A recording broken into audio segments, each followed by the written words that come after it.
اے خدایا ستا لاک لاک شکر دی تا په ما باندې ډېره لویه مهرباني وکړه بچي مې MBBS وکړو او امید لرم چې ډېر ژر به ورته سرکاري نوکري هم میله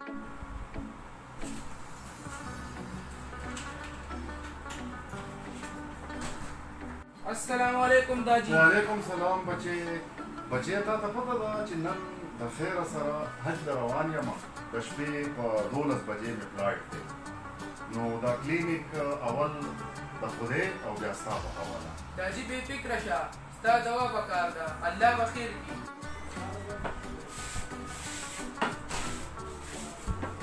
السلام علیکم بابا کینه ده. وعلیکم السلام. بچې هغه مشر ډاکټر ډوډۍ شته. بابا هغه خو حج ته تللی دی خو بابا فکر مه کوه ما هم د ډاکټرۍ سبق ویل زه به درله علاج وکړم که نه. بابا څه تکلیف دی درته؟ بچې د شپې راله تبه راځي او چې وګرځم ډېر نو په پښو باندې مې درد راځي او چې خبرې ډېرې واورم یا وکړم په دې سر باندې مې لیونی درد راځي. بابا د څومره وخت نه دې کلینیک نه علاج کې؟ بچې څه خبرې یم چې کله ته دې وړوکې غوندې وې هغه نوکرې به په غېږ کې ګرځولې ډبوسکې غوندې کې وې بچې د هغه وخت نه د دې کلینیک تواب کوم. بابا وټوخېږه ستا واخله.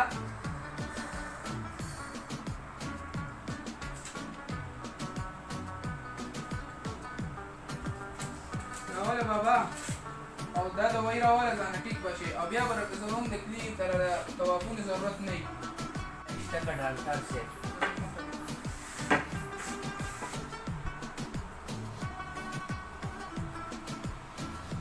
السلام علیکم.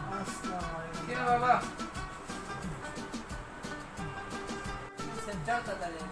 اخو تللی دی حج له او زه یم که نه زه به د علاج وکړم.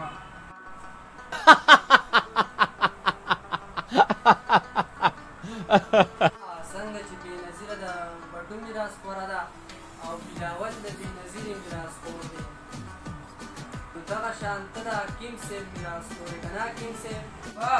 زه حکیم صاحب نه یم زه ډاکټر یم ما د ډاکټرۍ سبق ویلی دی. یاره خو بابا ډېر روانې کله بیمار یې نو داسې سي چې کله روغ وي نو لا څنګه به وي تکلیف دی درته. ډاکټر صاحب سر به دې سخت وګومه کله چې د حکیم صاحب دوایي وخورم ټیک ټاک شم جګ جوړ شم تېر شي او د دوایي سره ختم شي نو بیا به یې تودې شم له ګاډي څنګه ګاډي په پېټرولو چلېږي دغه شان زه په دوایي چلېږم. دا چیټ واخله دا دوايي به ځان له راواخلې او خبرې کمې کوه ځان له هم او نورو خلکو له هم مازغه مه خرابوه. ځه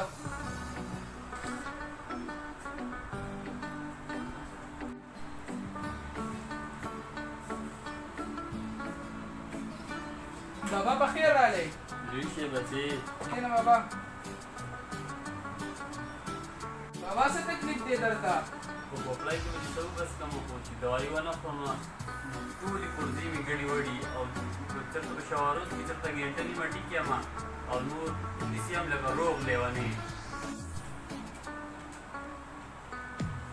بابا دا چیټ والا دا دوایي به ځان راوالې. دې ګولو دوایانو نه خو سم دې سپېږمو له رالم داسې وکړه چې د دوایان نه مې خلاص کړه او که داسې نه کېږي نو داسې زهر را لږ سم ټق او پړق او هېڅ مې بیا توی شي.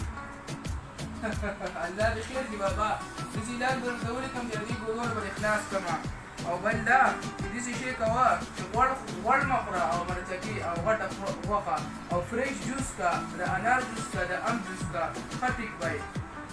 یا په پیر د رحمت خیال د دې حج کې خو راته څه تکلیف نه و. نه بچې د الله تعالی غټ رحم او الله تعالی ډېره مهربانه ذات دی ډېر ښکلی او جنتي ځای او ډېر برکتي ځای او ډېر غټ روحاني تسکین راته میلاو شو او ډېر خوشحاله شوم او هېڅ قسمه تکلیف راته ونه رسېدو. یاره بچې میاشتو شو او یو مریض هم ښکاره نه شو چې دا ولې؟